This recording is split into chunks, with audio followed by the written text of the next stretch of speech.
Oh well. We're gonna play a game. It's called We're Not Really Strangers. Ah yeah, good. Maybe you've seen it. I think so, yeah. Yeah? I am not sure. It's questions. Okay. And I feel like we've had a long discussion and we're not really strangers. And each of the levels have a different, it's about perception, connection, and reflection. Let's do that too. Great. Oh, it's a long one as well. Connection. When you ask how are you, how often do you answer truthfully? I think depending on who's asking and my level of feeling of safety in giving the depth of an answer. Yeah. So truthfully, always to myself with integrity, but assessing the situation of how. Should I say my whole day or should I say just a summary? How about you? Oh, that's a good one. How to answer this? I think many times I'm way too positive, like answering how I am and stuff like this. So I'm really not showing emotions about this, or I learned it as well. Kind of not showing it, or I kind of explained it that behind it. Also myself, tricking myself, so everything is good. Like how it's fine, even though I'm super stressed. There's a lot of things going on. It's funny because we have this program right now for founders and stuff like this from Copenhagen Business School, founder to leader. It's kind of a founder group, a lot of things, kind of therapy even, I would say, if you saw it in one word. And I also learned that that I'm portraying a lot of positivity out there and stuff like this. Even today I'm displaying all the nice things, but I never speak about the tough challenges we have internally, whatever. It's not really about so like not tough challenges, but like the things are who on your mind. So always like positive. We find a way. We always did things like that. So I think it's really, really rare that I really dive deep and explain like what's really on my mind or what I'm feeling and stuff like that. So that's a kind of so probably not as much as you, I would say. That's an honest introspection.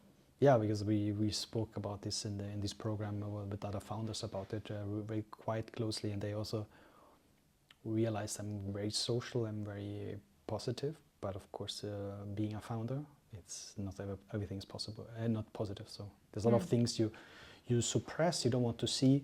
Maybe you're used to it. Also, as a guy with emotions, always like difficult things. I think you always suppress it somehow. So it's I think it's really tough to answer truthfully. So a lot of good questions. Well, thank you for this truth. Yeah, That's and didn't go too much as well, too deep into that, but I think you get the idea that you sometimes have to have a positive face and move on instead of really be truthful to yourself. That what do I want? Do I really want this? Which side of myself wants to? What do I really need myself? Do I do it for the founders? Do I do it for the team? For the company? Do I really want to do this, or could I just take a day off and just chill, right? But sometimes you have to do it.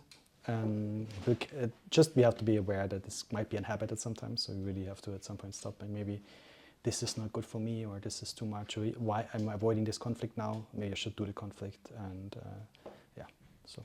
So if I were to ask you, how are you? Today? Yeah, what would you say? Oh, good. Good. No, I think it's different layers to it. It's like, of course, I have some challenges now I had to work on. I had like a very stressful 2 days. It's a lot of things are progressing. I like very much. I have some good talks later. I have some important meetings today, tomorrow, the whole week. So a lot of things are evolving, but there are also things now who really, really have to work on, spend time on it privately and stuff like that. So not just connected to the company. So I'm still very good. I learned how to deal with these things. I just have to learn better to prioritize things, maybe. Can you separate work and life? Difficult, of course, as a Okay. founder, doing this for a long time, and also your co-founders are friends as well. It's also like even more difficult then, because it's work, friends, everything together. Life is basically the company. That's also what I learned over the last months, basically, quite recently only, that how important is that you actually listen to yourself, that you don't over prioritize work. You should also prioritize your own happiness, your own things you want. So you exit the founder mode a bit, you talk to others, and it's super important. So this program I can really, it's called Founder to Leader from Copenhagen Business School. Amazing program, biggest fan. Tomorrow a big graduation, so the program's over, 4 months. Okay. So curious about this, and from all the programs we did, from accelerator programs, from whatever we did, pitch, it's probably one of the most impactful one. I'm telling everyone this is like, it's the most useful thing, because it goes about you and your founder, how you are as a person, and then connecting the founder setup. It's not just learning how to pitch, it's not about KPIs or what's a go-to-market strategy or whatever it is. It's really about you, human being, how you as a founder, what you bring from your past into this, how you work with authorities, trust, conflict, all these kind of things you have through childhood, through work, through friends, whatever it is, and who shapes you as a human, and then how you apply this in the business context. And funny part, maybe I can share this one. What we learned, and we had 23 founders there, and everyone kind of has a challenge with authority.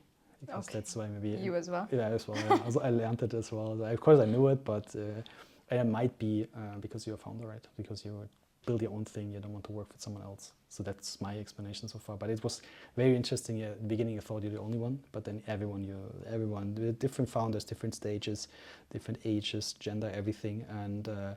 But this is like one of the common things I spotted. And everyone is amazing, and everyone has a lot of things they didn't work on, especially the guys. So very interesting stuff.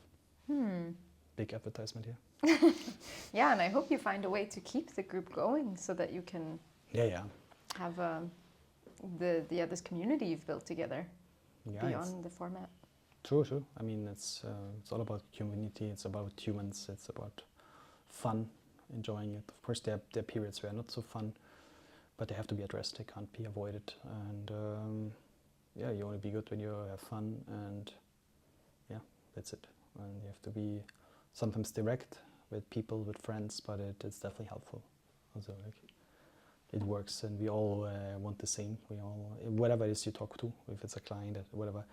In the end, everyone wants the same. You just need to figure out what's the same, and then together find a solution. Make some compromises. Blah blah. Yeah, climbing the same mountain. Yeah. Thank you for playing along and of for course. today. Thank you too. It was really fun. Thanks for listening. I hope you enjoyed it. I create these podcasts to inspire listeners to live more eco-consciously and to help us reimagine our systems with a more sustainable and regenerative lens. If you have any questions, feedback, or you want to get in touch, you can reach me on any one of my social media platforms or email me at raisingthecircle@gmail.com. Now, please do me a favor and spread the word by sharing this podcast with one person that you think might enjoy it. Thanks again for listening, and until next time.